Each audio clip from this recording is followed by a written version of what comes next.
পিএসএলে লাহোর কালান্দার্স বনাম করাচি কিংসের ম্যাচের শেষ ওভারের জয়ের জন্য করাচির প্রয়োজন ছিল 14 রান, কিন্তু ওভার শুরু হওয়ার আগেই বল পরিবর্তন করেন আম্পায়ার এবং লাহোরকে 5 রান পেনাল্টি দেওয়া হয়। তাই শেষ ওভারে করাচির প্রয়োজন পড়ে মাত্র 9 রানের। বলের চেহারা বিকৃত হয়েছে, তাই দেয়া হয়েছে এমন শাস্তি, তেমনই জানা যায় তৎক্ষণাৎ। যদিও পিএসএল কর্তৃপক্ষ বল টেম্পারিং শব্দটা ব্যবহার করেনি তখনই, কিন্তু কারো আর বুঝতে বাকি নেই ম্যাচ জিততে অবৈধ বল টেম্পারিংয়ের আশ্রয় নিয়েছিল কালান্দার্স প্লেয়াররা। কেন বল টেম্পারিং করে খেলোয়াড়রা? সবার আগে জানা দরকার তা।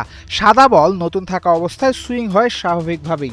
বল পুরনো হওয়ার সাথে সাথে কমতে থাকে বলের সুইং। তবে পুরনো বলেও সম্ভব সুইং, রিভার্স সুইং বলা হয় সেটাকে। রিভার্স সুইং কিভাবে হয়? বলের দুই দিকের বেশি এবড়োথেবড়ো হয় এবং অন্য দিকে তুলনামূলক নতুন থাকে, তখন রিভার্স সুইং আদায় করা যায়। এ কারণেই অনেক সময় ফিল্ডিং দলের প্লেয়াররা বলের একদিকে ইচ্ছে করে নানাভাবে নষ্ট করে। করাচির বিপক্ষে শেষ ওভারটা করার কথা ছিল হারিস রৌফের। বল টেম্পারিং করে সামান্য সুবিধা আদায় করতে পারলে রৌফ পেতেন রিভার্স সুইং। বল টেম্পারিং না করেই যে রিভার্স সুইং আদায় করেছিলেন রুবেল হোসেন 2015 বিশ্বকাপে ইংল্যান্ডের বিপক্ষে ম্যাচে, কিন্তু চুরিতে ধরা পড়ে রৌফ আর শেষ ওভারে ডিফেন্ড করতে পারেননি 9 রান।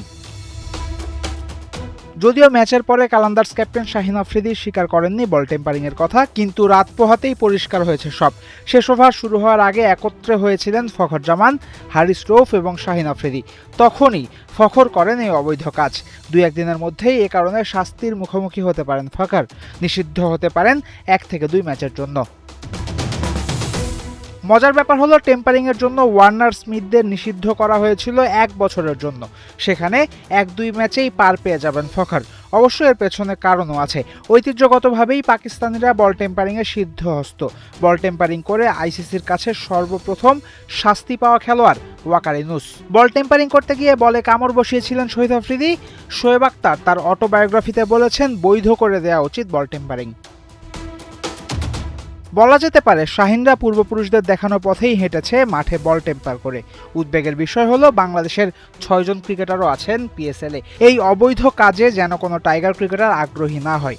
ওদের দেশে কিংবা আমাদের দেশে বিপিএল খেলতে এসে কোনো পাকিস্তানির প্রলোভনে টাইগাররাও যেন এ পথে পা না বাড়ায়, সেদিকেও খেয়াল রাখতে হবে।